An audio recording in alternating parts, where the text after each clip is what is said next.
శూలారోపణకు గురైన వాడు ఆ పూజ చెయ్యాలి, ఆ మనస్సులో ఆ ధ్యానం చేసుకోవాలి. కానీ గాలేయకుండా ఉంటే బాగుండు, కదలకుండా ఉంటే బాగుండు, ఓ పక్క చంపేస్తుంటే శూలం ఇక్కడ.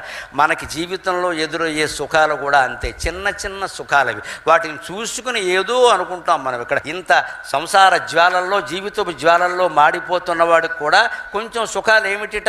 అప్పుడప్పుడు అనుభవించే దాంపత్య సౌఖ్యం. పిల్లలు చూడండి, పబ్కి, క్లబ్కి, హోటల్కి వెళ్ళి బిర్యానీ గిరియానీ ఏవో ఆర్డర్ ఇచ్చి అవన్నీ ఫోటోలు తీసి ఏం సుఖపడ్డావు నీ తలకాయ? ఇదే ఈ సుఖాలు ఎటువంటి అంటే కవి చెప్పినట్టే, ఏదో వెరైటీ ఫుడ్ ఏదో తినడం, కాస్త అందమైనటువంటి బట్టలు, ఏవో రెడీమేడ్ బట్టలు, అది కూడా ఇవేనండి.